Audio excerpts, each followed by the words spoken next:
tell you how much I've been looking forward to this. All of us here together. Welcome to Watch Mojo, and today we're looking at films that started with such promise, only to fumble over crucial twists and resolutions in the third act. Be warned of story spoilers in both this list and the movies themselves. But you know how I feel about resolution and logic. Number 10, The Flash. I'm gonna stay airborne and take out their sky power. And Barry, just so we're clear, what that essentially equates to is you and me versus the entire Kryptonian army. Chill. The Flash initially confirmed that the DCEU is at its best when it's at its funnest, but the climax was self-serious, formulaic pandering at its worst. It was disappointing enough when the hectic post-production resulted in bafflingly bad CGI, but there's no excuse for the tedium of Barry Allen continuously running through time to prevent his comrades' deaths in battle with General Zod. He ultimately accepts fate after encountering a variant of himself, driven mad by a lifetime of violating the space-time continuum. We are so close. I've got it almost figured out. How long have you been doing this? Time is inconsequential. It was a waste of Dark Flash, though the whole finale was more rushed than the superhero himself. The Flash ran out of gas with way too many ideas. Making time for star-studded cameos of superhero variants only made it more embarrassing. You're not Batman? What's wrong with you? Number 9, Prometheus. After so many clunky Alien sequels, Ridley Scott sought to restore the franchise's prestige with a prequel. Prometheus was a creatively and philosophically stimulating speculation on humanity's extraterrestrial ancestors. Engineers? Do you mind telling us what they engineered? They engineered us. Unfortunately, all these compelling ideas wound up deprioritized by the expedition team's run-in with xenomorphs. The action distracted from satisfying characterization, as well as lofty themes and subplots that were introduced too late, while the action itself was distracted by gimmicky callbacks to and expansion on alien lore. Take him out!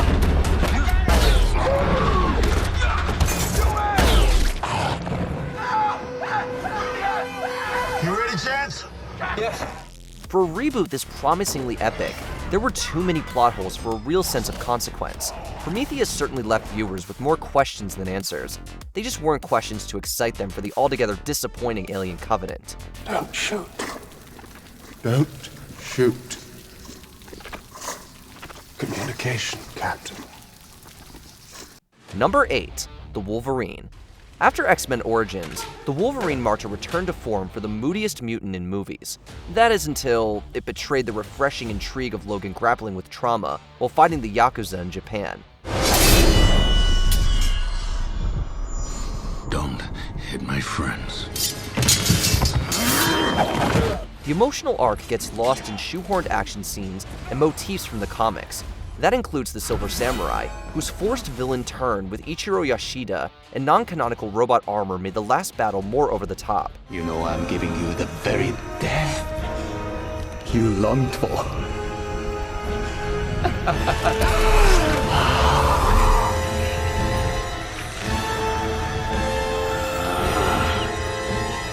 Director James Mangold admitted that his more grounded vision of the Wolverine was hijacked by studio demands for generic superhero spectacle. He more than redeemed himself with the masterful sequel Logan. It's just a shame that the trilogy's middle installment had so many scuffs to heal by the end. Sayonara.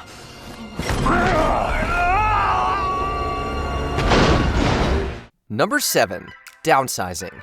Intimate dramedy auteur Alexander Payne explored bigger concepts with Downsizing, in which people are shrunk down to address overpopulation. You mean all that crap about saving the planet? Yeah. Downsizing is about saving yourself.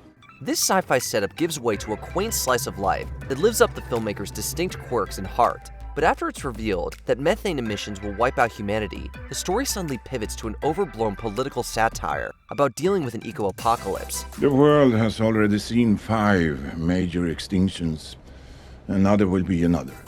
That promising theme is too superficially explored and excessively plotted to work with the preceding character study. And questions of what makes a life worthwhile just make our leads feel like devices in Payne's muddled commentary. Just when you thought he understood that bigger doesn't always mean better, Downsizing collapsed under its own mass. When you know death comes soon, you look around things more close. Number 6, Hancock. In Amnesiac's super deadbeat's rise to stardom hooks with a gritty satire of heroism and mystery surrounding his origin. The second half of Hancock is not only disappointing, but everything the first half pokes fun at. Somebody knocked you out. I guess I was a regular guy before, and when I woke up, I was changed. It all begins with Hancock's discovery that he's a celestial immortal whose soulmate is none other than his PR consultant's wife. The twist is too high concept and far-fetched to just drop in exposition before a throwaway villain breaks out of prison for a trite action climax. Upon us all, Hancock. You're no different. Hancock's infamous difficulties in concept and production are pretty apparent by this point. This rare example of an edgy, self-aware superhero movie is ultimately a prime example of a studio reducing the genre to slapdash spectacle. Are you outside? Yeah. Look up. All right, I'm looking up. I'm looking up. Number 5. Lucy. Life was given to us a billion years ago. What have we done with it?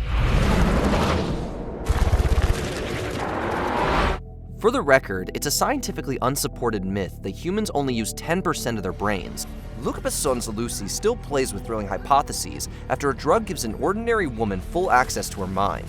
Things quickly devolve into brainless action against the many people who want this substance. I need to talk to you alone. And I need you to put your hands up, please.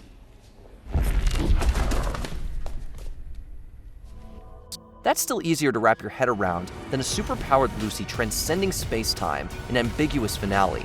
And what's up with uploading the secrets of the universe to a USB flash drive? The freewheeling theoretics are thought-provoking, but fundamentally flimsy. Never mind the folly in tackling extreme metaphysical questions in a 90-minute action blockbuster. Too frivolous for its philosophizing, yet too high-minded to stay thrilling, Lucy simply burns out. Where is she?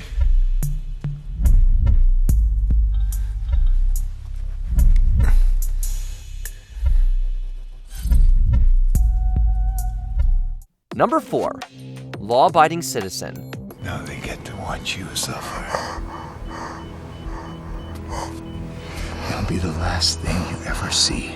Law-abiding citizen posited refreshingly complicated ethics about vigilantism until the over-the-top studio ending. Granted, the plot already falls apart when it's revealed that the incarcerated Clyde Shelton has been using tunnels to orchestrate convoluted revenge against his family's killers. By murdering all those people, all you're doing is destroying the memory of your daughter and causing the same pain that you're suffering from.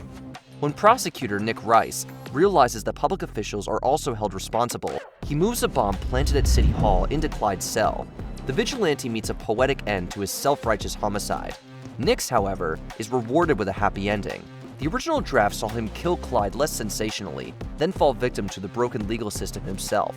It's one thing for law-abiding citizen to get increasingly ridiculous. With the final pro-status quo conclusion, it offensively contradicts its core principles. That's a pretty important principle I'd like you to start learning, Nick. Keeping your word. Number 3. Spectre. Me. It was all me, James. It's always been me, the author of all your pain. The Daniel Craig era of James Bond stands out for its bold dramatic liberties with the classic lore. Spectre promised a meaty reintroduction of the titular terrorist group, with Christoph Waltz being perfectly cast as Ernst Stavro Blofeld. Unfortunately, as long as he takes to show up, his retcon goes too far. You probably know that James here lost his parents when he was young. But did you know that it was my father who helped him through this difficult time? It turns out, the villain is Bond's long-lost adopted brother, who apparently founded Spectre to spite him for being the favored son. After this dizzying exposition over torture, everything gets resolved with an extended action set piece. 4 movies had been leading up to Spectre's cop-out downfall, whose overproduced narrative conveniences hearken to Bond's least grounded incarnations. Considering Blofeld's absurd backstory and motivations, the character's ambitions were already stretching thin. Finish it.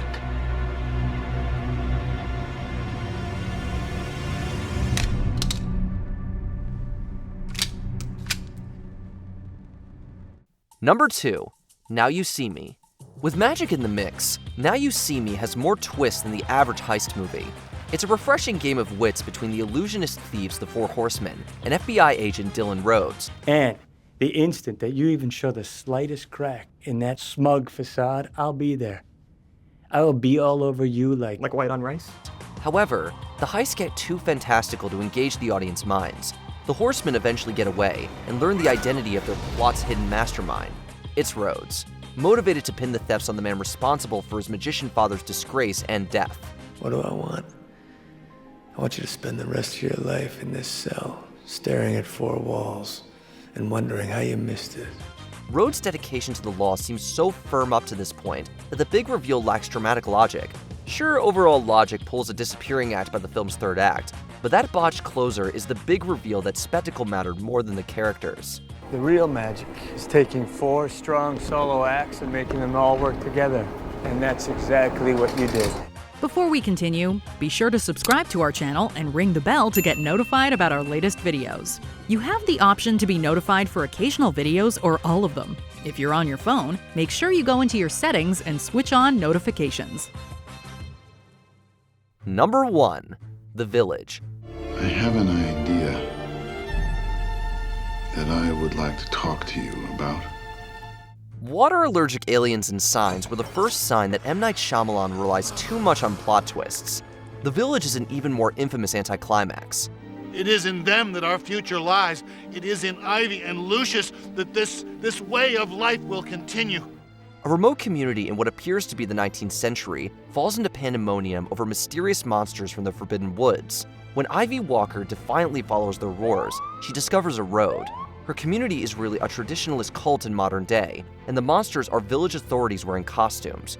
It would have been a mind-blowing revelation if it didn't require too much explanation throughout the final act.